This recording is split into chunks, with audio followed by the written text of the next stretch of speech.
Hi, my name is Christopher Penn. I'm a co-founder and chief data scientist at Trust Insights. Trust Insights, we are, I guess the best way to describe us would be like a data-driven management consulting firm. We provide analytics and data expertise to clients, to companies, to customers that help them get more value out of the data they have and help patch up holes and gaps in their people, their processes, and their technology platforms that make it difficult for them to get data and turn it into something valuable. So that's the company. My role as chief data scientist is a lot of the coding, a lot of the analysis, a lot of the mechanical pieces of getting that information into usable formats and helping clients make decisions with their data, make better decisions with their data. It's really challenging when when you see somebody that has good data laying around and they're not doing anything with it. It's kind of like going into a restaurant and seeing a fully stocked pantry and nobody's cooking. It's like, well, why not? You've got all this great stuff. So our goal is really to help people start cooking with that data.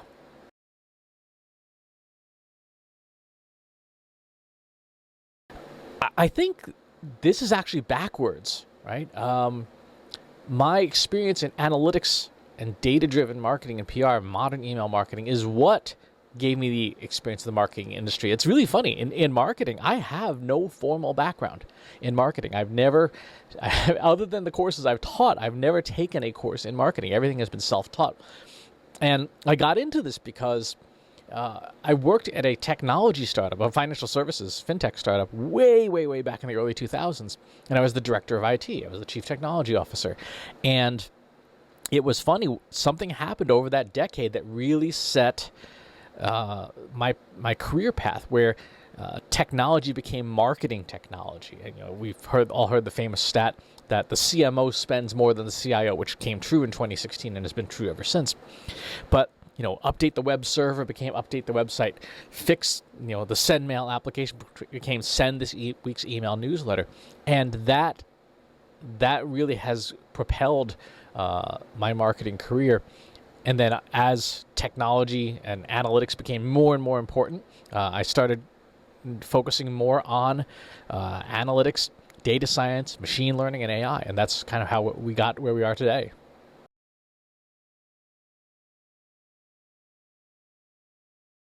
The biggest objective I have as a speaker, well, there's two pieces, because it's front-facing and back-facing. Front-facing, my biggest objective as a speaker is to provide value to the audience, right? To teach something, to share something, to help educate, hopefully get people to take some action of their own. Because as a speaker, if there's no audience, there's no point, right? And if the audience doesn't find what you have to say valuable, they will downrate you on speaker evaluations. Events will not invite you to their business, to their conferences and things. So my front-facing objective is to provide as much value to the audience as I can. The back-facing objective is, of course, to promote Trust Insights, the business and things, to help us bring in new clients, new customers. But that's a side effect of creating value. Because, again, if you don't create value for the audience, they have no reason to listen to you. Just because you're up on stage doesn't mean that you're right. It doesn't mean that you are going to say anything useful. And it's funny, Michael Port, who's a very famous speaker trainer, once said I thought really insightfully, that the audience is just as afraid as you are when you're on stage. The audience is afraid that you're going to waste their time, that you're going to talk down to them, that you're going to insult them outright. And as a speaker, we want to make sure that we don't do those things. We do the opposite of those. We want the audience to feel like this is knowledge they didn't have before, or that they could do this thing that you're talking about on stage. And it's so important that we provide that experience to the audiences so that they feel like they got their money's worth and then some.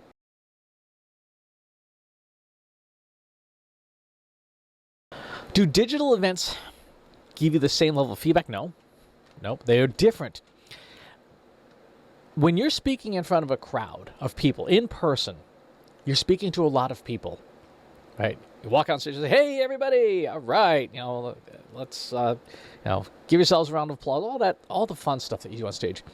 When you're doing something virtual, kind of like this right now, You're not sitting in a room with 100 other people watching this video. Right? You are you sitting at your laptop, your phone, your tablet. And then one of the things we have to remember as speakers is that when we're doing virtual events, we're really having a conversation. You and I are in a conversation, and we have to change how we speak so that we really are having a chat, as opposed to being on stage and addressing the masses. And I think that's really important. I think it's something that we don't think a lot about. Even just the language we use. I will say, like, you and I, right? Because you are listening to this. It's not you guys, right? Which is kind of a sexist term anyway. It's not you folks, because I'm assuming you're watching this by yourself. Especially in virtual events where people are wearing headphones, right? You're at your desk. You got your headphones or your earbuds or whatever. It's kind of like podcasting. The person listening, you have put these things in your ears, right? You are literally sticking me inside your head. And so I think it's a much more intimate and should be a more conversational interaction. And so speakers need to keep that in mind. Events digitally in general, I've spoken at many, and there've been many good ones, but they're not the same. They're simply not the same. Now, I think in terms of the pros and cons, virtual events let you get really good, up front row seat experience, right? You can see and hear clearly. There's no person next to you typing and having like 18 text conversations and stuff. And you can, if you want to, pay your fullest attention and get 100% of the information. You don't have to squint like the screen's not way far away and stuff. You're right there in the front row. The downside is networking is a lot harder. Building an emotional connection is a lot harder. And having that sense of being in a different place is really difficult. Because when you're sitting at your desk or your phone or your tablet, it's really easy to answer that email that just came in, or respond to that message, or tab to a different window. Whereas, yes, you can do that at a real life event, but it's harder because you're in a different space, mentally and physically. You've traveled somewhere. You've mentally delineated your regular life from this thing that you're going to. And it's a lot harder with the virtual events to create that feeling, because it requires the person in the audience to make that distinction, to say, yes, I am going to block off this time as though I were not in the office. So I think there's upsides and downsides, and as speakers, we have to remember what those upsides and downsides are and address them appropriately.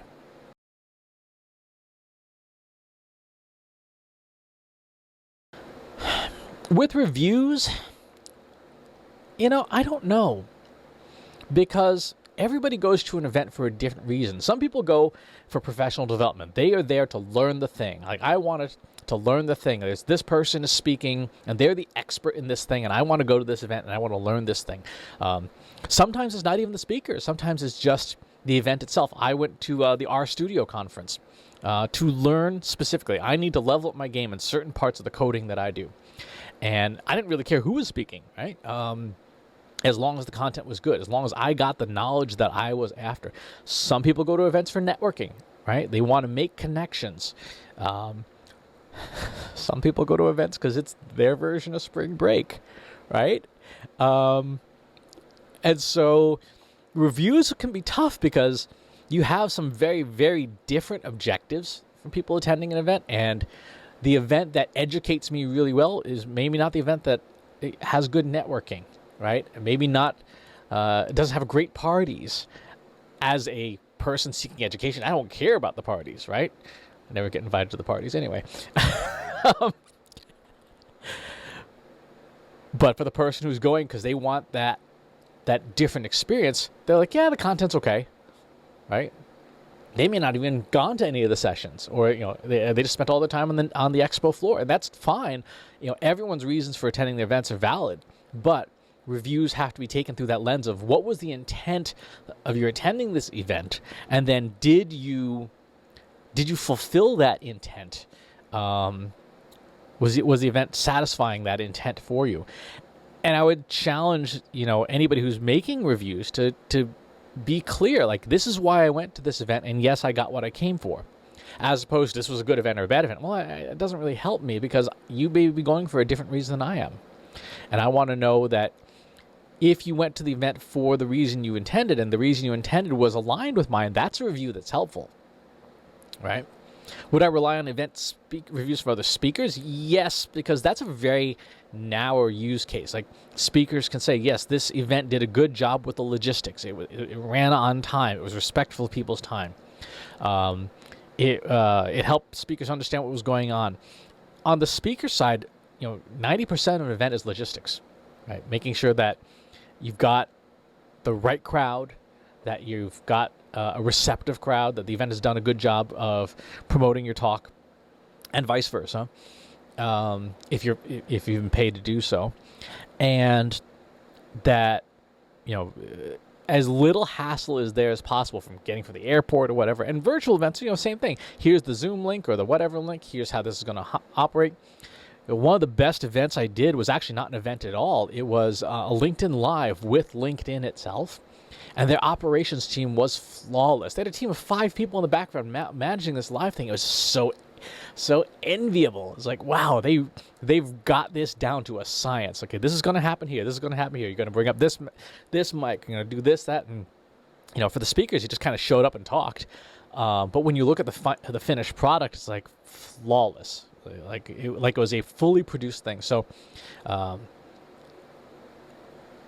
Reviews from other speakers would be very helpful to understand, yes, this is an event that really has its stuff together.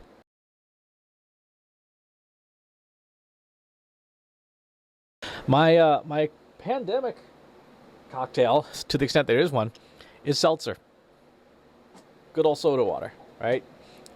Because I have a homemade seltzer machine.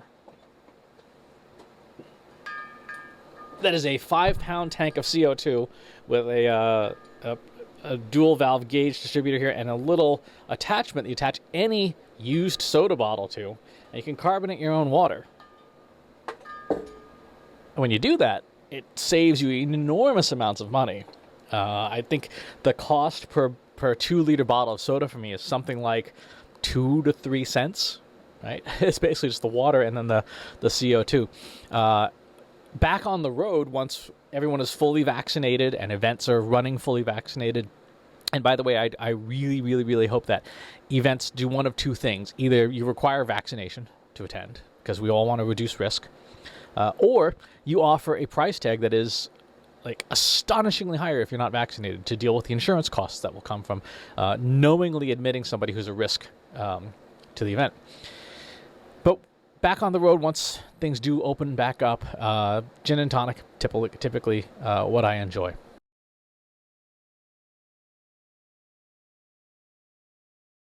Is it helpful to know what events are coming up? It depends.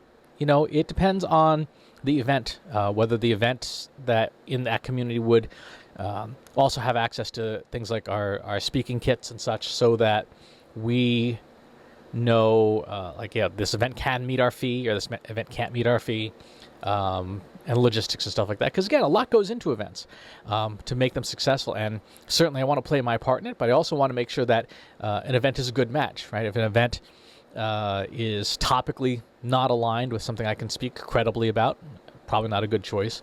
If an event can't meet the budget that we're looking for, probably need to know that up front.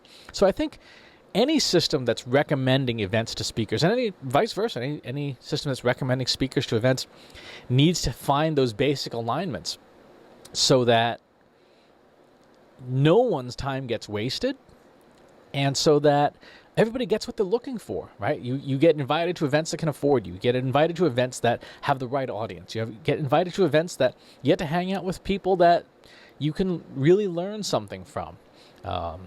I think that all those are important considerations when it comes to recommending anything together, making sure that you've got all the dimensions for your recommendation engine and that they all make good sense to all of the participants involved in them. Thanks for watching. I hope to see you at an event soon. Want help solving your company's data, analytics, and digital marketing problems? Visit trustinsights.ai today and let us know how we can help you.